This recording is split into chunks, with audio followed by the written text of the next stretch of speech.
ಸಿ.ಜೆ. ರಾಯ್ ಅವರು ಕೂಡ ಆತ್ಮಹತ್ಯೆಗೆ ಶರಣಾಗಿರ್ತಕ್ಕಂಥದ್ದು. ಈ ಸುದ್ದಿ ಕೇಳಿ ತಮ್ಗೆ ಎಷ್ಟು ಬೇಜಾರಾಗಿದೆ? ನಿನ್ನೆ ಆ ಸುದ್ದಿ ಕೇಳಿ ಭಾಳ ಬೇಜಾರಾಗೈತ್ರಿ. ನಿನ್ನೆ 7 ಗಂಟೆಕಿನ್ನ ಸುದ್ದಿ ಬಂತ. ಅವಾಗ ನಾನು ನಂಬಿದ್ದಿಲ್ಲ ಫಸ್ಟಿಗೆ, ಭಾಳ ಬೇಜಾರಾಗ್ತದೆ ಸರ್. ಆ ಥರ ಮಾಡ್ಕೋಬಾರ್ದಿತ್ತು. ಯಾಕಂದ್ರೆ ನಂಗೆ ಸಿ.ಜೆ. ರಾಯ್ ಸರ್ ಅವರು ಭಾಳ ಹತ್ತಿರದಿಂದ ನೋಡೀನ್ರಿ. ಅವ್ರು ಭಾರಿ ಒಳ್ಳೆ ಸರ್ ಇದ್ರಿ. ನಾನು ಸರಿಗಂಪು ಇದ್ದಾಗ ರನ್ನರ್ ಆದಾಗ ಫ್ಲ್ಯಾಟ್ ಕೊಡ್ತೀನಿ ಅಂತೇಳಿ ನನಗೆಲ್ಲ ಸಹಾಯ ಮಾಡಿದರು. ಮತ್ತು ಬಿಗ್ ಬಾಸ್ ಮನಿ ಗೆದ್ದಾಗೂ ಮತ್ತು 50 ಲಕ್ಷ ರೂಪಾಯಿ ಸಹಾಯ ಮಾಡ್ಯಾರ. ಭಾರಿ ಖುಷಿ ಐತ್ರಿ. ಆದ್ರೆ ಈ ಥರ ಮಾಡ್ಕೋಬಾರ್ದಿತ್ತು, ಭಾಳ ಬೇಜಾರಾಯ್ತು. ಈಗ ಅವ್ರ ಜೊತೆ ಒಡನಾಟ ಸಾಕಷ್ಟು ಇರೋದ್ರಿಂದ ನೀವೆಲ್ಲ ರೆಸಾರ್ಟ್ಗೆಲ್ಲ ಹೋಗಿ ಬಂದಿದ್ವಿ. ಅವ್ರ ವ್ಯಕ್ತಿತ್ವ ನೋಡಾಗ ಏನು ಅನಿಸ್ತೀವಿ? ಅವರು ಒಳ್ಳೆಯರಿ. ಅವ್ರಿಗೆ ಯಾರು ಕೊಟ್ಟು ಭೇದ ಭಾವ ಮಾಡ್ತಿದ್ದಿಲ್ರಿ. ಒಳ್ಳೆ ಇದ್ರು.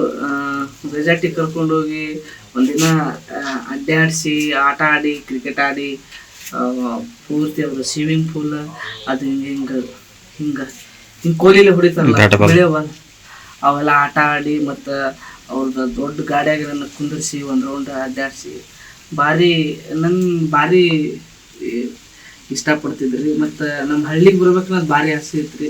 ನಿಮ್ಮ ಹಳ್ಳಿ ನೋಡಬೇಕು, ನಿಮ್ಮ ಮನೆ ನೋಡಬೇಕು, ನಿಮ್ಮ ಕುರಿ ನೋಡ್ಬೇಕು ಅಂತೇಳಿ ಯಾವಾಗಲೂ ಹೇಳ್ತಿದ್ರೆ. ಆಯ್ತು ರೀ ಸರ್, ಬರುವಂತ್ರಿ, ನಮ್ಮ ಮನೆ ಕಟ್ಸಾಕತ್ತೀನಿ, ಕಟ್ಟಿಂದ ಒಬ್ಬನಿಗೆ ನೀವು ಬರುವಂತ್ರಿ ಅಂತ ನಾನು ಹೇಳಿದ್ದೆ. ಆಯ್ತು ಕಟ್ಟಿಸು, ಬರ್ತೀನಿ ಅಂತ ಅವರು ಹೇಳಿದ್ರು. ಲಾಸ್ಟ್ ಟೈಮ್ ನೀವು ಮತ್ತು ನಿಮ್ಮ ತಂಗಿ ಇಬ್ಬರು ಕೂಡ ವೇದಿಕೆಯಲ್ಲಿ ಬಡತನದ ಮನೆಯೊಳಗೆ ಹೆಣ್ಣು ಹುಟ್ಟಬಾರ್ದನ್ನು ಹಾಡನ್ನು ಆಡಿದ್ರಿ. ಅವಾಗಲೂ ಕೂಡ ಅವರು ನಿಮ್ಮ ತಂಗಿಗೆ ಸಹಾಯವನ್ನು ಮಾಡಿದ್ರಂತೆ. ಹೌದ್ರಿ.